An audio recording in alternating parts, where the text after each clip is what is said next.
এই নির্বাচনের দিনেও বহু ধরনের রিউমার ছড়ানো হতে পারে। আমরা জনগণকে আহ্বান জানাবো, 11 দলের পক্ষ থেকে কোনো সুস্পষ্ট বক্তব্য না যাওয়া পর্যন্ত এই ধরনের কোনো বিভ্রান্তিমূলক কথায় মোটেই কান দেবেন না। যারা পরাজয়ের ভয়ে ভীত সন্ত্রস্ত, যে কোনো পক্ষ যে কোনো কাজ এই ধরনের করতে পারে, মিথ্যা অপবাদ ছড়াতে পারে ভয়ভীতি সৃষ্টির জন্য, আতঙ্ক সৃষ্টির জন্য। কিন্তু না, সব কিছুকে জয় করেই ইনশাআল্লাহ আপনারা সেদিন আপনাদের ভোটাধিকার প্রয়োগ করবেন এবং ভোটের রেজাল্ট হাতে না নিয়ে আপনারা কেউ ফিরবেন না। কারণ আপনি ভোট দেওয়ার পরেও আপনার ভোট নয়ছয় হয়ে যেতে পারে। আবার ভোট দেওয়ার আগেও বিভিন্ন ধরনের সমস্যা কেউ কৃত্রিম সংকট সৃষ্টি করতে পারে। এই সব কিছুকে আমরা বিশ্বাস করি এই বীর জাতি মোকাবিলা করেই ইনশাআল্লাহ 12 তারিখের নির্বাচনকে সফল করে তুলবে এবং সেই নির্বাচনের মধ্য দিয়ে যে সরকার গঠিত হবে, এই সরকার হবে নতুন বাংলাদেশের সরকার, এ সরকার হবে জন আকাঙ্ক্ষার সরকার, এই সরকার হবে কৃষক, শ্রমিক, মেহনতি জনতা সহ মুটে মাঝি মজুর সকলের সরকার, সকল শ্রেণী পেশার মানুষের সরকার, নারী পুরুষের সরকার, শিশু আবাল বৃদ্ধ বনিতার সরকার। এই সরকার কোনো দলের হবে না, এই সরকার কোনো গোষ্ঠীর হবে না, এই সরকার কোনো পরিবারের হবে না, এই সরকার হবে জনগণের সরকার ইনশাআল্লাহ। আমরা সেই জনগণের বিজয়টার দিকেই মুখিয়ে আছি। আল্লাহ রাব্বুল আলামিন একটি সুষ্ঠু নির্বাচনের পরিবেশ নিশ্চিত করে দিয়ে জনগণের আকাঙ্ক্ষা পূরণে আমাদেরকে সহায়তা করুন। আপনাদের সকলকে ধন্যবাদ। এখানে আমাদের 11 দলের অন্যান্য সহকর্মীবৃন্দ আছেন, শীর্ষ নেতৃবৃন্দ আছেন, আপনারা সবাইকে দেখতে পাচ্ছেন। কেউ ইচ্ছা করলে আমার বক্তব্যের পরেও তারা সাপ্লিমেন্ট করতে পারবেন, মোস্ট ওয়েলকাম। এবং আমরা জাতিকে এই বার্তাই দিচ্ছি, একটি সুষ্ঠু নির্বাচনের জন্য সর্বাত্মক সহযোগিতায় 11 দল প্রস্তুত।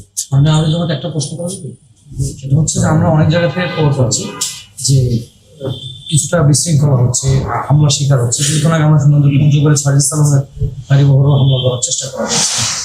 এই পরিস্থিতিতে নির্বাচন আর মাত্র কয়েক ঘন্টা আছে, আপনি সার্বিক আইন শৃঙ্খলা পরিস্থিতি নিয়ে কি ভাবছেন? আহ্বান তো জানালেন, কিন্তু আপনার অবস্থানটা কি, দলের অবস্থানটা? আসলে দেখেন, এই ধরনের বিক্ষিপ্ত বিচ্ছিন্ন ঘটনা অতীতেও ঘটেছে, এটা নতুন না। এগুলা মোকাবিলা করেই অতীতে জনগণ তাদের দায়িত্ব পালন করেছে। আর এবারকার প্রেক্ষাপটটা সম্পূর্ণ ভিন্ন। দেশের শতকরা 40% ভোটার জীবনে একটা ভোটও দিতে পারে না। তারা এই ভোটের মাঠ কেউ নষ্ট করবেন এটা আমরা বিশ্বাস করি, তারা বরদাস্ত করবে না। ভোটাররাই এর জবাব এবং প্রতিরোধ গড়ে তুলবে। তবে আমরা চাই যে শৃঙ্খলা বিধানের দায়িত্ব যে বাহিনীগুলোর আছে তারা যেন তাদের দায়িত্বটা নিষ্ঠার সাথে পালন করে, তাহলে জনগণকে আর কিছু করা লাগবে না। কিন্তু কেউ যদি ব্যর্থ হয়, জনগণ বসে থাকবে না, জনগণ তার দায়িত্ব ঠিকই পালন করবে এবং সুষ্ঠু ভোট আদায় করে ছাড়বে ইনশাআল্লাহ। আপনারা তো সুষ্ঠু নির্বাচনের কথা বলছেন, এটা এবং সবাই বাংলাদেশের নির্বাচনী কালচারে জিতলেই কেবল নির্বাচন সুষ্ঠু হয়। আপনারা যেহেতু এখানে সবাই আছেন, নির্বাচনে আপনারা শেষ পর্যন্ত থাকবেন এবং আপনারা হচ্ছে বিজয় নিয়ে ফেলবেন। ফলাফল যাই হোক, সেটা আপনাদের পক্ষেও যেতে পারে, বিপক্ষেও যেতে পারে। অতীতে আমরা দেখছি যে যারা না জিতছে তারা নির্বাচনকে প্রশ্নবিদ্ধ করেছে, নির্বাচন ঠিক হয়। আপনাদের অবস্থান কি হবে? আপনারা জয়ী হন আর বিজয়ী? আমাদের অবস্থান স্পষ্ট। আমরা বললেই এটা সুষ্ঠু হবে না, আর সুষ্ঠু হয়নি বললেও এটা ওই রকম হবে না। যখন জনগণ বলবে যে না এটা সুষ্ঠু হয়েছে, আমরা এটা শ্রদ্ধার সাথে মেনে নেব। আমরা বিজয়ী হই অথবা আমরা বিরোধী দলে বসে, এটা কোনো ম্যাটার করে না। আমরা আমাদের জনগণের উপর খুবই আস্থা রাখি, গভীর আস্থাশীল, এবং আমরা বিশ্বাস করি জনগণ সঠিক রায়টাই দিবে ইনশাআল্লাহ। আপনারা আজকে যারা বসবেন নির্বাচনের ঠিক আগে 11 দলের নেতারা, আপনাদের মধ্যে আসলে কি আলোচনা হয়েছে? আজকের এজেন্ডা কি ছিল? আপনারা বিশেষ কোন বিষয়টিকে গুরুত্ব দিয়েছেন, যেহেতু সবাই একসাথে বসেছে? যা বলেছি এগুলোই আমরা আলোচনা করেছি, আলোচনা করেই আমরা বলেছি, আলোচনার বাইরে আমরা কিছু বলিনি। Thank you. এরপরে আর কারো না থাকলে আমরা ধন্যবাদ দিয়ে শেষ করি। কিছু বলবেন মোহন ভাই? নাহিদ, সবাইকে শুক্রিয়া। আর দোয়া করেন, দেশটা তো আমাদের সকলেরই ভাই। আমরা হাতে হাত মিলিয়ে, কাঁধে কাঁধ মিলিয়ে একটা সুন্দর দেশ, আমাদের আগামী প্রজন্মের জন্য একটা নিরাপদ দেশ, আমাদের নারী সমাজের জন্য একটা নিরাপদ দেশ, শিশুর জন্য একটা তার স্বপ্ন বাস্তবায়নের দেশ, বৃদ্ধ যারা হয়ে গেছেন এই দেশকে দিতে দিতে তাদেরও আকাঙ্ক্ষার শান্তিতে যাতে দুনিয়া থেকে তারা বিদায় নিতে পারেন, সেই রকম একটা দেশ আমরা উপহার দেওয়ার জন্য আগামী 12 তারিখ ইনশাআল্লাহ এগিয়ে যাই। আপনাদের সকলের সহযোগিতা চাই। আসসালামু আলাইকুম ওয়া রাহমাতুল্লাহ।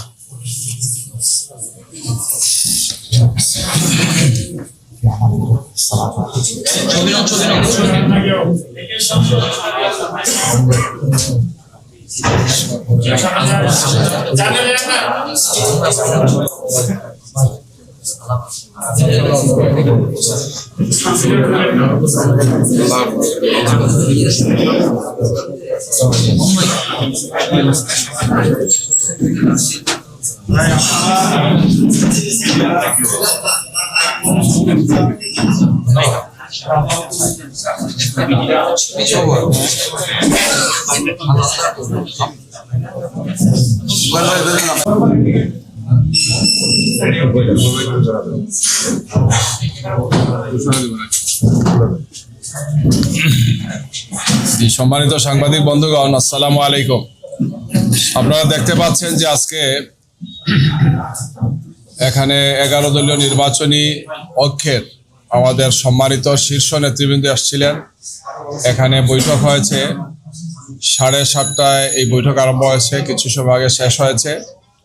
শীর্ষ নেতৃবৃন্দ এখানে আছেন বাংলাদেশ জামাত ইসলামীর আমির জনাব ডক্টর শফিকুর রহমান, বাংলাদেশ খেলাফত মজলিসের সম্মানিত আমির জনাব মৌলানা মামুনুল হক, এনসিপির সভাপতি জনাব নাহিদ ইসলাম সহ সব দলেরই শীর্ষ নেতৃবৃন্দ এখানে আছেন। আজকে আমরা এখানে যে বৈঠকে আলোচনা হয়েছে এই বিষয়ে ব্রিফিং করছেন বাংলাদেশ জামাত ইসলামীর সম্মানিত আমির জনাব ডক্টর শফিকুর রহমান। আসসালামু আলাইকুম রহমতুল্লাহ। সম্মানিত সাংবাদিক বন্ধুগণ, ইতিমধ্যেই আপনারা অবহিত হয়েছেন যে আজকে আমরা বাংলাদেশ জামাত ইসলামের কেন্দ্রীয় কার্যালয়ে 11 দলীয় নির্বাচনী ঐক্যের শীর্ষ দায়িত্বশীল বৃন্দ আমরা একসাথে বসেছিলাম। আমরা দেশের সর্বশেষ পরিস্থিতি নিয়ে বিস্তারিত আলাপ আলোচনা করেছি। আগামী 12 তারিখ ইনশাআল্লাহ ত্রয়োদশ জাতীয় নির্বাচন অনুষ্ঠিত হতে যাচ্ছে। একই দিনে দুটি ভোট, একটি গণভোট, দ্বিতীয়টি হচ্ছে সরকার গঠনের জন্য ভোট। গণভোটে ইতিমধ্যেই আপনারা জানেন যে আমাদের অবস্থান স্পষ্ট। আমরা জুলাই আকাঙ্ক্ষার আলোকে যে সংস্কার প্রস্তাব উপস্থাপিত হয়েছে এটার বৈধতা দেওয়ার জন্য যে গণরায়ের দরকার, এর জন্য গণভোট অনুষ্ঠিত হচ্ছে আমাদের অবস্থানের পক্ষে। আমরা ইতিমধ্যে সারা দেশে সর্বত্র আমাদের প্রচারণার শুরু থেকে গণভোটে হা এই মোটিভেশন নিয়েই আমরা কাজ করে যাচ্ছি এবং আমরা আশাবাদী ইনশাল্লাহ বিপুল ব্যবধানে হা বিজয়ী হবে। হা যদি বিজয়ী হয় তাহলে বাংলাদেশ জিতে যাবে। হা যদি বিজয়ী হয় তাহলে ইনশাল্লাহ জুলাই আকাঙ্ক্ষা বাস্তবায়িত হওয়ার পথ খুলে যাবে। হা যদি বিজয়ী হয় তাহলে অতীতের নির্যাতন নিপীড়নের অবসান ঘটবে এবং তার যৌক্তিক ন্যায়সঙ্গত বিচার হবে। হা বিজয়ী হলে আবরার ফাহাদ থেকে শুরু করে আমাদের বিপ্লবী শরীফ উসমান হাদি পর্যন্ত সকলের বিচারটা তাদের পরিবার পাবে। এই যে 1400 শহীদ যারা জীবন দিয়ে এই জাতিকে জীবন এনে দিল, তাদের প্রতি আমরা গভীর শ্রদ্ধা নিবেদন করছি এবং সেই সাথে সকল জুলাই যোদ্ধাদের প্রতি। আমাদের অবস্থান মূল থেকেই স্পষ্ট ছিল। আমরা এই দলগুলা সবসময় সংস্কারের পক্ষে ছিলাম, আমরা পরিবর্তনের পক্ষে ছিলাম। জাতি অতীতের রাজনীতির ভুক্তভোগী এবং এই জাতির অনেক ক্ষতি হয়ে গেছে। 54 বছরে এই জাতি বহুদূর এগিয়ে যেতে পারত।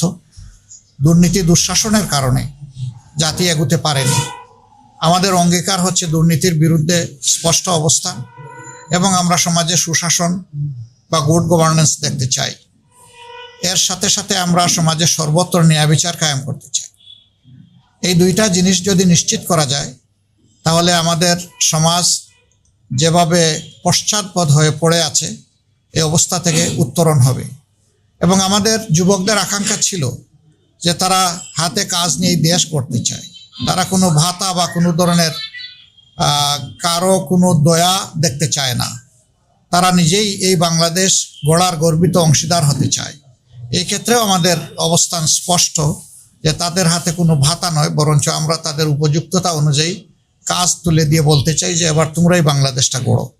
এবং আমরা আসলে তরুণদের হাতেই বাংলাদেশ তুলে যাওয়ার জন্য আমরা প্রস্তুতি নিচ্ছি। তো এই নির্বাচন, পরপর 4টি নির্বাচনে মানুষ তাদের আকাঙ্ক্ষা অনুযায়ী ভোট দিতে পারেনি এবং সেই ক্ষেত্রে 2008-এর নির্বাচন থেকে শুরু করে গণরায়ের কোনো প্রতিফলন হয়নি।